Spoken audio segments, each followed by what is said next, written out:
I signed that part, I believe. All right, and you see where you are on the agenda, right? Too. Yeah, my big bad camera now.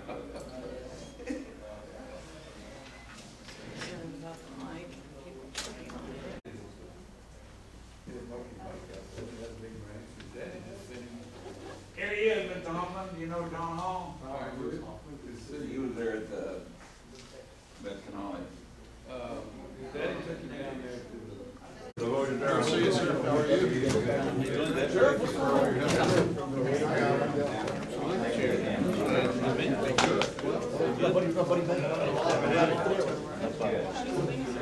How you doing? Good to see you, sir. I've already said hello.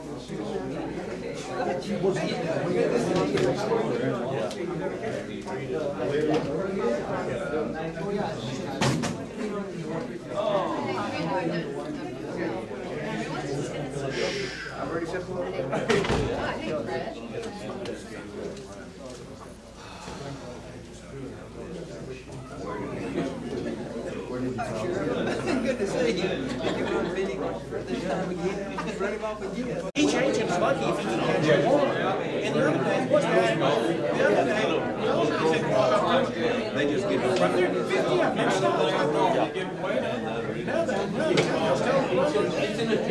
Now, Pearson, I think Oh, well. yeah, they first want to get away. We were happy though. The speakers, if y'all would come on up to the front here, and we'll go ahead and get started.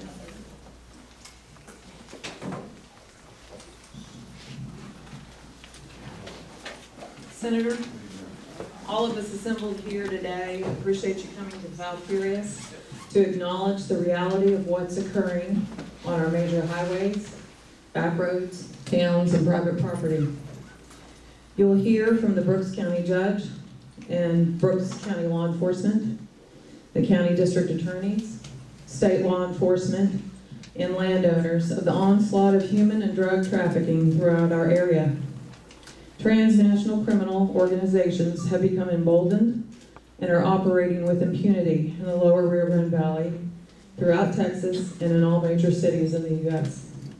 We in South Texas, 60, 80, 100 miles north of the Rio Grande River, feel abandoned by the federal government that continues to say, when speaking from El Paso, that the border is more secure than it's ever been. If that is so, why are at least 300 illegal immigrants traveling through the Val Furious area on a daily basis? Senator, I'd like to welcome you and your wife, Sandy, for traveling here today, and I'd like to share a little background on the senator. He was first elected to the Senate in 2002 and was re-elected in 2008. He previously served in Texas as a district judge, a member of the Texas Supreme Court, and as Texas Attorney General.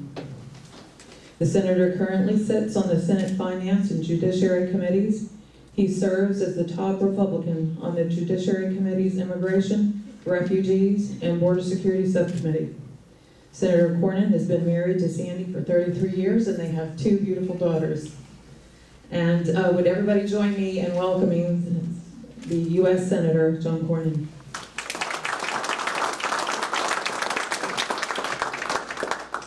Thanks, Susan, and thanks to all of you for being here today. Judge, good to see you.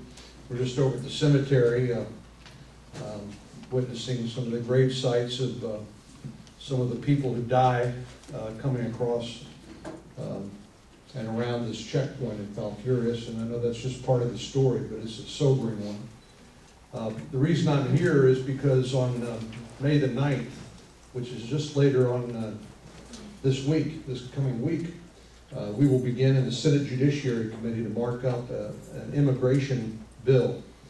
And the border is, of course, a subject of a lot of interest and concern, but most people don't really understand what you see and face day in and day out. And that's the reason I'm here, so we can make sure we get the information correctly, and so I can communicate it to my colleagues and members of the House and Senate as we take on these various issues. A complex piece of legislation that deals with everything from border security to work site enforcement, to guest worker program. The underlying bill includes a pathway ultimately to citizenship for 11 million people who are here, along with various triggers for enforcement. But one of the sobering reminders is in 1996, the federal government mandated the creation of an effective visa entrance and exit system. 1996, and it still doesn't exist. Still hadn't been implemented. And I know as complicated as this topic can be from a human perspective, it also is very important from a international trade perspective. Mexico being our third largest trading partner, at the ports of entry that are old and are not adequate, along with staffing that's not adequate. We need to make sure that we not only secure the border, but we also improve the infrastructure so that legitimate trade and traffic can occur, and because that supports about 6 million jobs in the United States. But I know you have a lot to tell me, and I'm eager to learn more about it. I'm sure I'll have more questions as we go along. I'll just conclude for this part to say this is a beginning of a long journey legislatively. While this bill that's been produced by 8 members of the Senate, 4 Republicans and 4 Democrats, is a framework of about 844 pages. This is the beginning of the process, and we'll have numerous opportunities along the way, I hope, to improve it. Because the worst thing that could happen is that Congress and the federal government would make promises that they simply are unwilling or unable to keep. And so I think we just need to be honest with the American people when it comes to what we're dealing with here. And I'm eager to learn more from you here today and trying to work with you to try to make things better. Thank you, Senator. I just want to go over a quick housekeeping duty here. I'm going to introduce Ali Martinez. He's going to be our timekeeper. If everyone has seen the agenda, and Ali, I might have you pull that up if you would. And he knows how much time every speaker has. He will raise a yellow banner there when you've got 30 seconds left. And then when your time is up, he will raise the red one. So it's just to kind of keep this going because we know the senator has a tight schedule. I'm going to hand this over to the Berks County Judge, Raul Ramirez. Thank you, Susan. And first of all, I'd like to start off by thanking STPRA for sponsoring this event. It's been a long time coming, and we are ecstatic that we're here this afternoon. But more so, Senator and your lovely wife, which I had the pleasure to meet earlier, we're ecstatic that you took the time from your busy schedule to come to Berks County. You know, we are an impoverished county, we have a lot of issues, and when somebody takes the initiative to come down here and be with us, we're very thankful for that. We've had an opportunity to meet privately, the sheriff and myself and the senator, and talk a lot about the issues, so I won't be redundant and repeat myself because you already know what they're all about. But from a county's perspective, we are an impoverished county. I had 129 illegals passed away last year, and that puts a terrible hurt to the county when you're already an impoverished county. And so we are basically asking for any assistance that you could help Berks County. The sheriff, you know, there was a report done that shows how many illegals died, and for you that don't know, it was 129 last year, and I think we're at 18 this year, so we're off to a better start. But with a man like the sheriff and I talked earlier, told you that while he's here and his deputies are here, that means the streets are unprotected because he doesn't have the manpower. We need the resources, we need the help, but more so, what we'd like to kind of convey to you is our thought that because we're not included with the border, that if we could be included with the border, we're part of the Victoria Coalition, and I know people's reaction when you tell them Victoria. We'd like to be part of the coalition from the Valley, where we'd have a seat at the table and we'd be able to be eligible for all the funding that's out there to assist us. And with that said, I'm very grateful to the sheriff that has just, you know, his department has taken a terrible beating because, you know, you're talking wear and tear vehicles, the magistrates that have to go out to these areas, they are really sandy, they're treacherous, and 129 bodies is more than we should have passed away in Berks County. With that said, there's a lot of other people that have a lot more to say, But on behalf of the Commissioners Court and myself, we're here to ask for any assistance, because when federal money comes in, it is sent through the Council of Governments, and what they do is they use the people formula. So Nueces County gets the bulk of all the money, and we get what's left.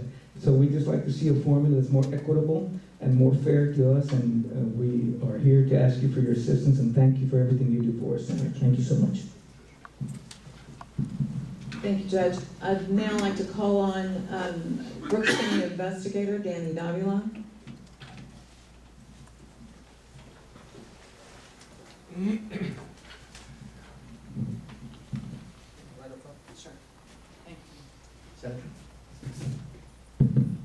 Good afternoon, everybody. Thank you for coming today.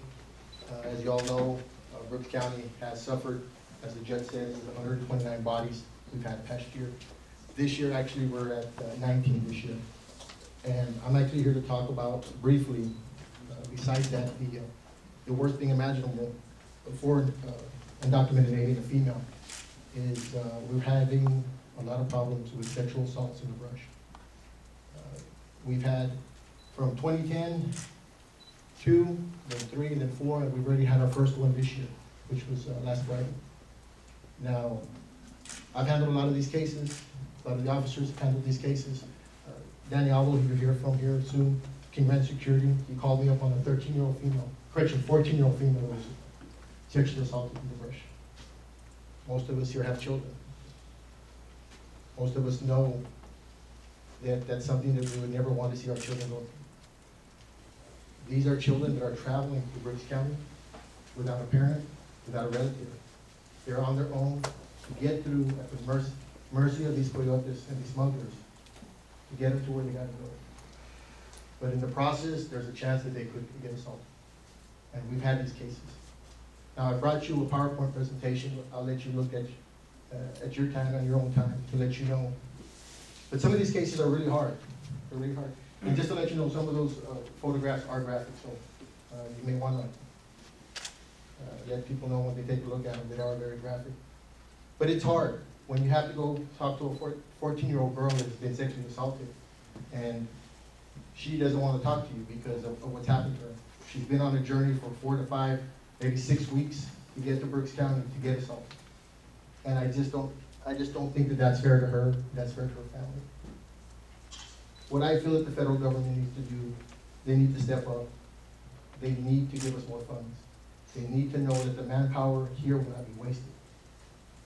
One of the main questions I always get from the media is, do you think the border is secure? The border is its own problem. But if you ask 129 people if they were here today, they would tell you no. The people who have been sexually assaulted, the 14-year-old would tell you no. So with that in mind, I hope with what we're telling you today is not forgotten. I thank you for your time and have a good afternoon.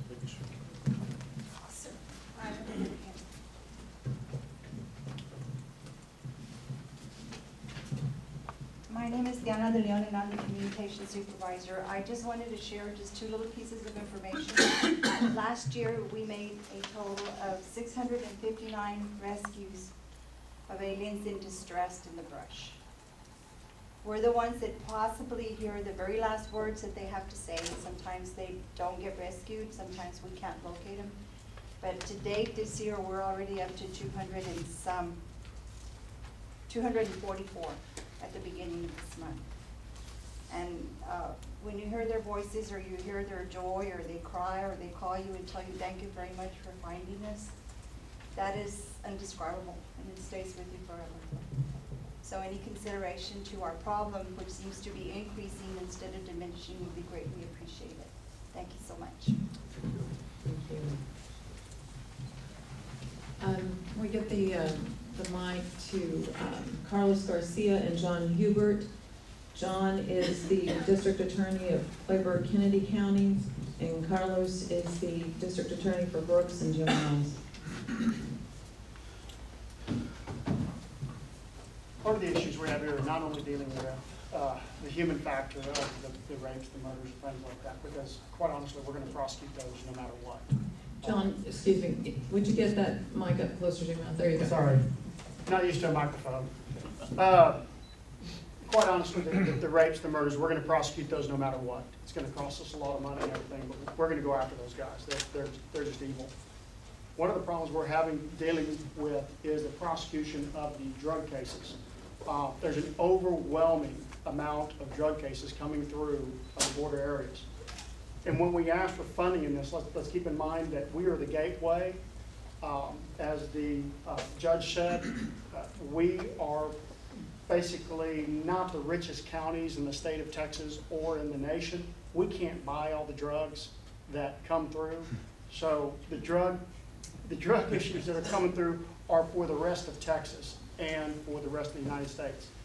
We don't believe that giving up 300 miles of Texas just to prosecute 1 pound cases up in Houston or in Dallas or in Chicago or in New York is a good way to do business. It's more effective to get it here when it's in larger amounts, where we can get the smugglers, where we can hopefully help shut down the enterprise. One of the ways that the federal government has helped us in the past is through the Southwest Border Prosecutor Initiative Fund.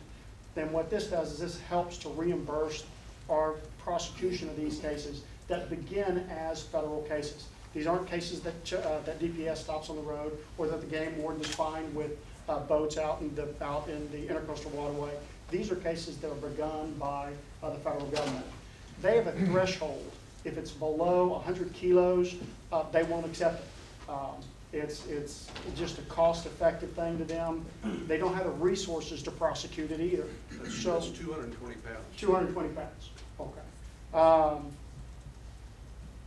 220 pounds, 100 kilos. You're talking about a whole lot of. Because 2.2 pounds to the kilo, so roughly, you're talking about a lot of drugs that are being let go. So we have to prosecute them. We have a problem in that we can't subsidize the federal government because we don't have the money locally to come up and prosecute these cases that, but for the checkpoints, wouldn't be stopped here anyway because they're not selling us the drugs. They're selling them up north. The other problem we have is if we let them go, if we let these guys walk because the federal government won't prosecute them, then what we see is a development of a way station here in Alice where these guys can come in and once they're let go, they establish basically a local connection and they can get, we see the assaultive crimes come up, we see the murders go up, we see all these associated crimes come into the area. Let me give a quick rundown. The old program, sir, there was basically a set amount. It was easy to administer. It was easy to do. Where if you had a case that was resolved with jail and with prosecution in the first 45 days, you got a set amount. It was very easy and simple. The problem is because there was a lack of oversight, it got so overwhelmed. The program got so overwhelmed that the metrics to basically claim any kind of reimbursement were changed. And so what you're kind of doing is you're hiring somebody to get money from the federal government, to hire somebody to get money from the federal government. In the Army, we'd call it the self-inflicting ice cream cone. It's not really, we need the funds to go where they're supposed to go. We need a simple program that we can use that'll reimburse. The old program and the new program both, they don't reimburse us for jailhouse visits by the medical community. They don't for defense attorneys, for all these type of expenses. I have more data to give, but I'd like to reserve some time for the other DA. Well, all of those issues are issues that we've been dealing with. I was an assistant DA here before, and we used to take the checkpoint cases. Right now, we don't. My predecessors stopped taking them. The county could not afford to put the amount of money that was necessary to prosecute these cases. But what has happened is, well, the bad guys now know. Go through 281 because you're only going to risk the load because the feds aren't going to prosecute you and the state's not going to prosecute you. Can I ask you a question, Carlos? Yes, sir. So they will take the drugs and forfeit the drugs, right? But they won't necessarily prosecute the Yes. case unless it meets their threshold. Well, Is that correct? pretty Just much, make sure I that's understand. pretty much the way it's happened. I'll give you an example. Last week, I talked to one of the captains at the Border Patrol station here, and she was asking me, what can we do? Because they had a case where several people were stopped with drugs and a firearm. Feds wouldn't pick it up, so they were stuck with them there. And I said, we kept the drugs, of course, we're not gonna give them back contraband, but since we couldn't detain them, couldn't hold the firearm, we had to give them back the firearm and send them on their way. Well, guess what? What they're learning is, this is the way to go. This is the route to take, and we need to do something about it. Thing is, I can say, and I will tell you, my office is ready, willing, and able to prosecute these cases. But for it to get to me, it's got to go through the sheriff's department. It's got to go through their jail. They've got to have the resources available to them so that we can actually get it to me, to my office, and then from there, bring it forward to in court, and then take it in that situation all the way to the end, so that we can get some prosecutions and basically show these individuals that this isn't the route to take anymore. Now, I've had the good fortune of not only working here as an assistant DA, but I actually worked for John in Clayburgh and Kennedy. And I know over there, they were always giving him a hard time because certain people in the county government didn't want him to take these cases either because of the cost to the county. And luckily, they're still able to do it, but we got to the point over here a few years back where we just couldn't. Now, Brooks County had gotten into some trouble with that border initiative. We need a way to resolve that issue so that hopefully we can become eligible for it, but we also need it funded so that there can actually be some money there, and like John was saying, a good program that would make it easier to administer. And that's I guess that's my time. Thank you both very much. And I know that if there's any further information that needs to be forwarded to the senator, we can make sure that they get it. Thanks, Ron. Thank you, John. Yes, sir. I'd now like to ask Art Barrera, the Staff Lieutenant for Joint Operations Intelligence Center with Operation Border Star, there, Art. Thank you, Susan, for the invitation. You're welcome. Good afternoon. My name is Art Barrera. I'm with the Texas Rangers. And what the state of Texas is doing, on behalf of the great state of Texas, what we're doing is we've created a Joint Operations Intelligence Center. And what the JOIT does, the acronym was a JOIT.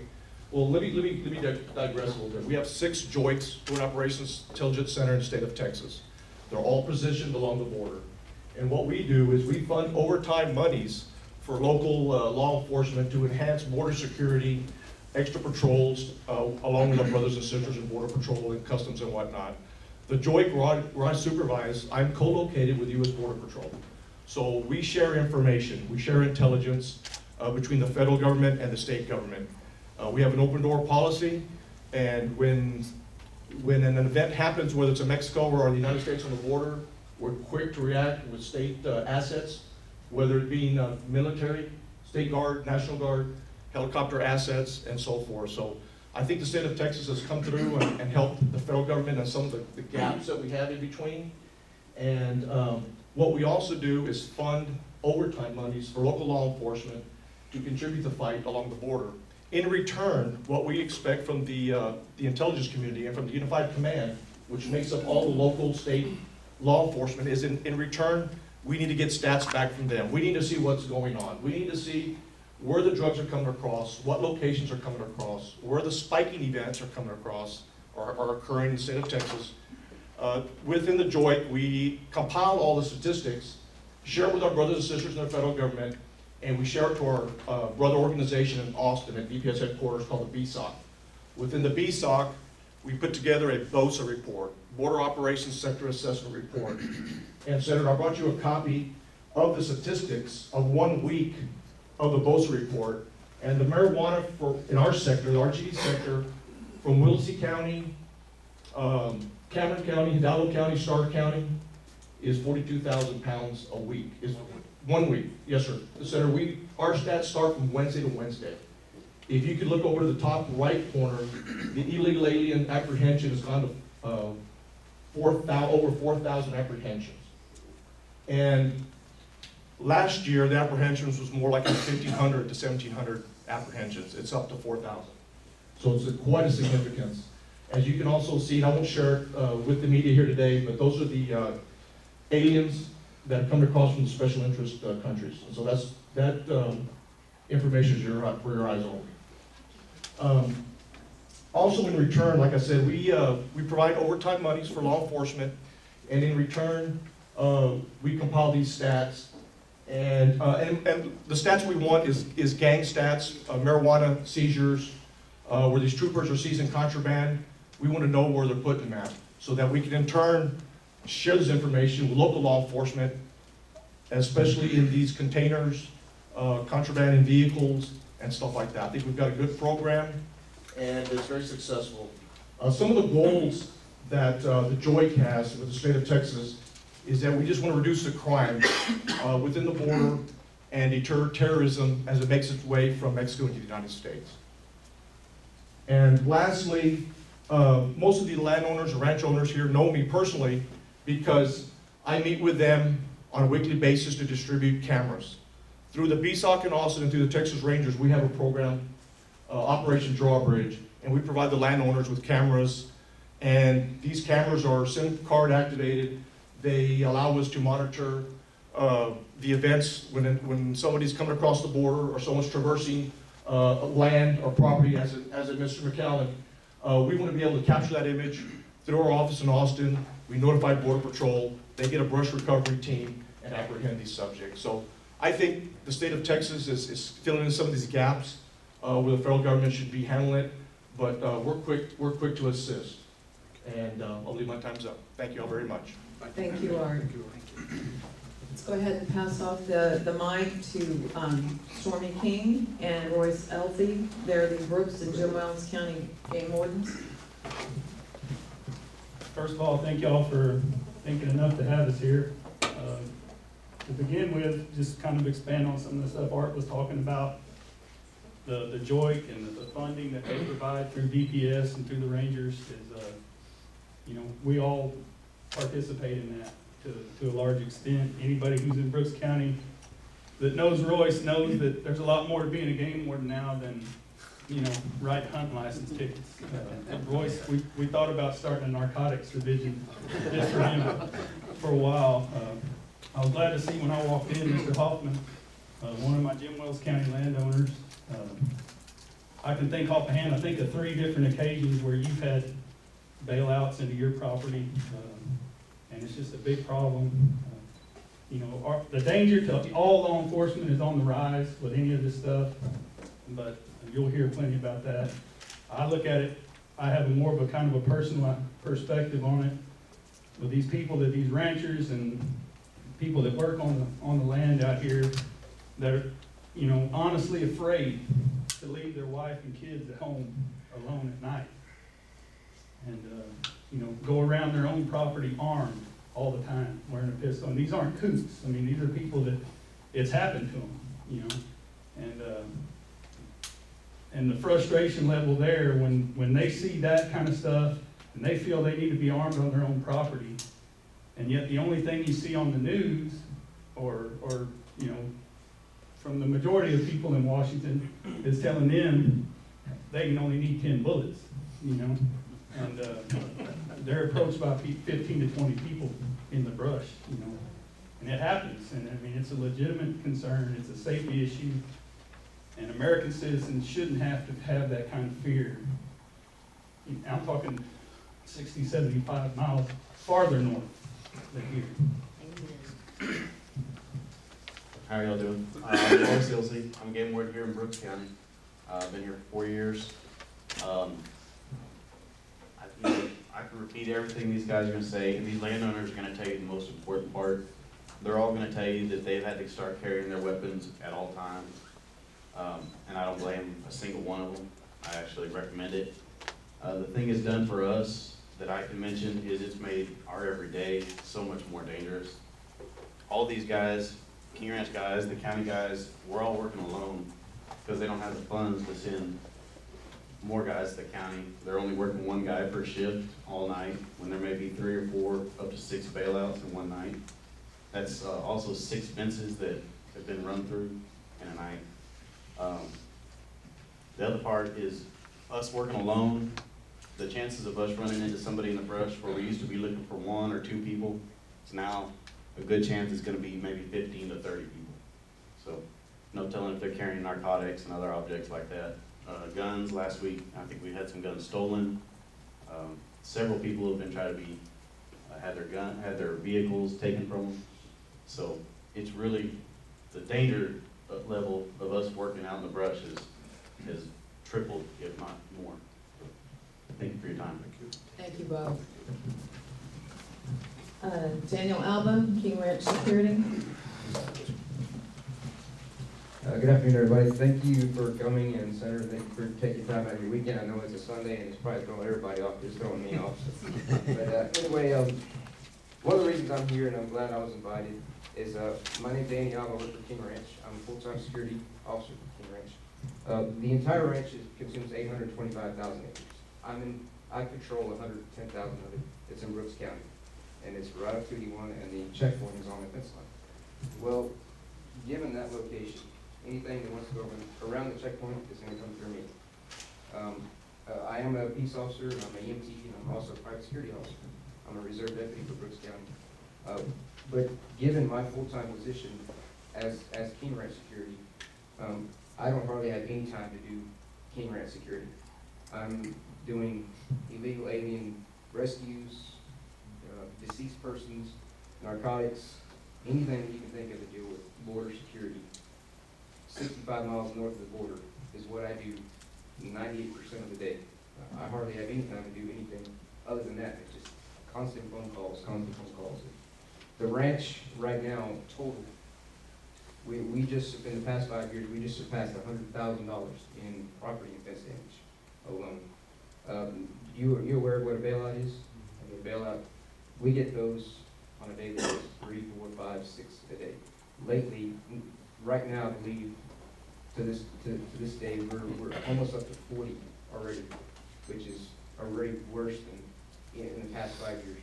I mean, there was 16 in 2010, there was 21 in 2011. It's risk getting worse. This year, we're already at 40. So, and it costs a lot of money, resources, manpower, vehicles. It's just a constant battle.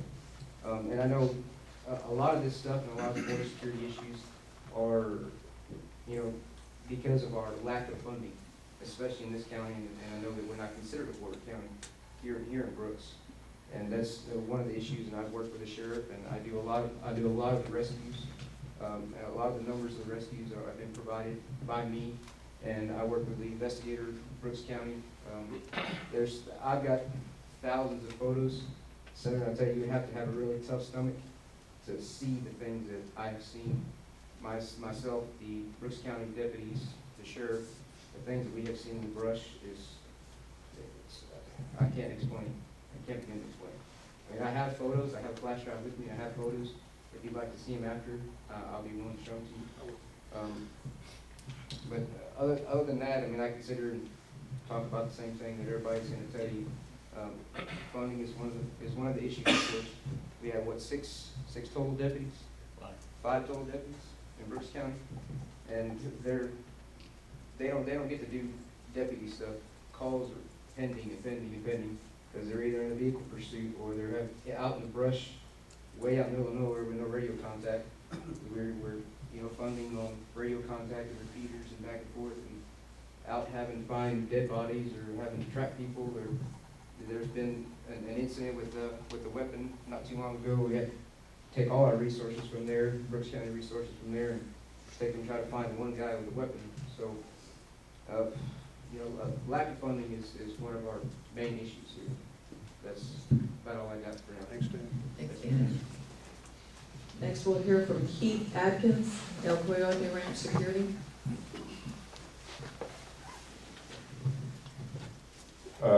Appreciate the opportunity. Y'all excuse my nervousness. I'm not much for public speaking, but I feel like I have something important to say. I have 23 years experience in the security profession, half of that in the large ranch environment. here in Kennedy County, Brooks County. And I also have the unique perspective of having a ranch on the border, working for a ranch on the border in Maverick County, which is South Eagle Pass, actually 2 ranches. The numbers, like everyone says, we hear on the media the numbers are down. We all know they're not, especially here in Texas. Our personal apprehension numbers in 2012 quadrupled 2011. And Senator, in 2013, we're on a pace to triple 2012. So it's definitely, I don't know where they're coming from. Maybe they were used to crossing Arizona, now they're coming here. I don't know the reason. And of course, with more traffic comes more death, the possibility for more confrontation with landowners, turn violent, all that stuff grows along with the numbers. So I'm going to come from a different perspective.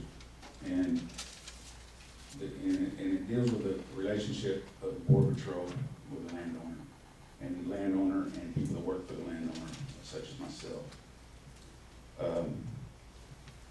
And we briefly, the Texas Ranger and the attorneys briefly talked about a partnership, hopefully with the federal government on funds. You provide cameras for people, you work with other agencies. I think the Border Patrol could learn something from that. And as far as prosecuting drugs, they could play a part in that. It's almost adversarial, the relationship between Border Patrol and the local law enforcement when it comes to that kind of thing, as far as who's going to pay for what. But from the perspective of dealing with a landowner, the 4 sectors that I deal with in Border Patrol in my daily job, it runs the gamut. In La Paloma, we deal with Kingsville. The agent in charge is very cooperative in what we do, and the numbers prove it. We're very successful in what we do out there for a private entity. Oh, that was quick. Okay, I'll hop to Maverick County. Maverick County is totally different. It's within 25 miles of the border. Therefore, they have free reign. We have no say-so where they come or go. The problem we have with them is during hunting season especially, they have no feel for, they don't come from a hunting background. We literally have to position people at our gates to say, hey, we got hunters. Are you actively pursuing someone, or are you just coming in to cut for sign? It would be very beneficial for Border Patrol to again, let me wrap this up. I didn't get through half of this, but to come through with a perspective that it's a team, and cooperation will get you much further than an adversarial relationship. And I'd be happy to talk to you at any time about any of this further, because I got lots more. Thank you, sir. Thank you, Keith. I know all of you have so much to say and so little time, and I apologize for that. Next speaker is Fred Capadonna from the Relampago. I'm messing that up. Relampago Ranch. Thank you, Fred. Thank you. Appreciate the invite. I'm Fred Capadonna. I'm from Lynn, Texas. It's the northern part of Hidalgo County. I'm a recent retiree of the Texas Farm Bureau Insurance Companies, where I took care of the Hidalgo and Starr County Farm Bureau, the agencies there. We had about 6,000 members, and almost all of that insurance was automobile. I'm not getting off track. Last year, when I was still working with them, we had the executive director in charge of claims. We had the in charge of underwriting come down there and visit us because they had a problem. We were getting an excess number of automobiles stolen, twice as much as we had the year before. We studied it and kind of determined that due to the increase in the number of people coming across, they need more transportation to get them up here. And so they were stealing more vehicles.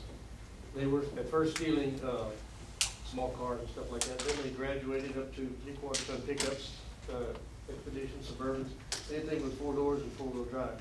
They need that so they can get through this country up here, sand and stuff like that. That was the vehicle of choice. They could carry more drugs, they could carry more people, getting them up here.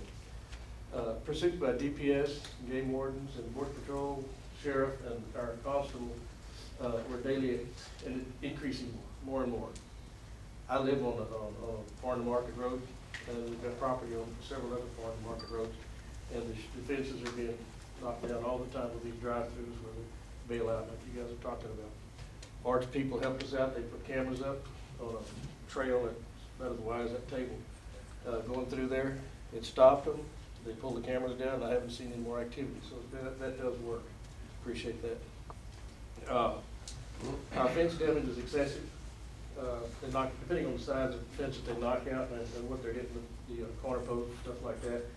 And what I'm getting at in a roundabout way is that a person with an automobile that's stolen is compensated by their insurance company if they're carrying theft insurance or comprehensive coverage. But the landowners and the ranchers are not being compensated. We have to pay this ourselves out of our pocket. It gets expensive. One of my neighbors lives along 281, had 14 already this year. One of them hit the main gate and the corner post and took out a big chunk of fence, cost him $5,500 to repair that.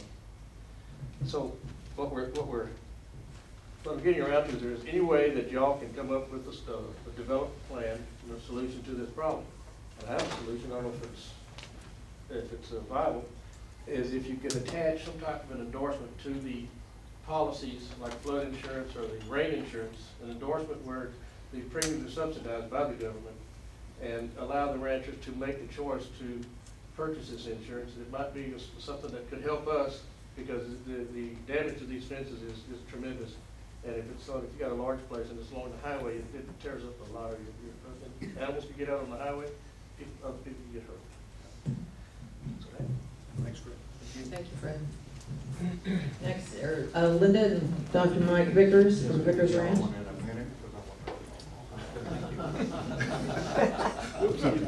I've got some photos. Hurry up, Doc. Senator. Clock's running, Doc. I'm Dr. Mike Vickers. I'm a practicing veterinarian, been here for almost 40 years. And my wife, Linda, we have a ranch 10 miles south of town here. Our closest neighbor is Presnell Cave, about 7 miles away, other than the Border Patrol checkpoint, 4.5 miles south of us. We belong to a Border Watch group. We've had operations since over the past 8 years, reporting criminal activity on private property. We go out and watch the trails and report the activity of the Border Patrol and the Texas Rangers. The past two ops, March and April, we've had more traffic than we had in the whole year of 2012. I'm going to show you some pictures. Bailout, this is a recent bailout about a year ago. 22 Indians were in it. That vehicle's going over 100 miles an hour, left the road. The truck exploded. Fortunately, the Border Patrol were able to get them all out of it, and it caused a big fire on that ranch south of 22 people from the country of 22 people from India, yes, and there were 2 trucks involved. There was actually 22 in another truck. This is the disposition or character of some of the people that we see. Those are Chinese that we got apprehended during one of our ops last year. People from Utria. We find a lot of IDs and weapons out there. People from Malaysia. Mexican Army ID, 1 mile from the checkpoint, leads people around that checkpoint. This picture right here was a couple of ops ago. This gang member, Pistolero, was actually dying, and our border volunteers saved him. And he had buried his wallet. We went back and found his wallet. He had just recently been deported from the Polk County, Texas jail. This is some of the bodies that we found. This is a woman that died on our property. 30 feet from the highway, 5 feet from a crawl hole. She had no shoes. She had $3 in her pocket and a little Bible. That's another individual that I almost ran over on the fence line. This is another person that our border volunteers found. Art Barrera, the Texas Rangers, mentioned the cameras. These are some backpackers carrying dope that was taken by one of the Texas Ranger cameras, just probably 300 yards from our home.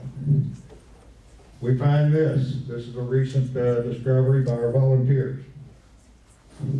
I'm going to turn it over to Linda now. I'm going to go to a personal viewpoint. This is my team here. This is my best team. Blitz, Elsa, Shopton, and Tinkerbell. Now don't let Tinkerbell fool you in the back there. We have, in a year's time, reported 175 illegal aliens. That's just me and these dogs in a little pasture in our ranch. In these, and by the way, Border Patrol apprehended 140 of those, which I'm very proud of. In this group, MS-13. So it's not your mom and pops coming over for a better way of life. Lots of gang members. Here's another one that happened to have assaulted the agent. And he wasn't the first one. We had a man from El Salvador run, the agent ran after him, and they were on the ground. I mean, there's lots more assaults going on our federal agents. There's a lot more destruction. I was told by Border Patrol, one of the houses got broken into by bashing in the side of the house. So this is what we lived with out here. The dogs drug this up a couple of years, about 5 years back into the yard. That was what we lived with. We see the death of these illegals on a regular basis. These are recent pictures. All of these are teenagers, Central Americans, Hondurans, pouring in here by the hundreds, by the thousands. And these are recent pictures taken by our border volunteers.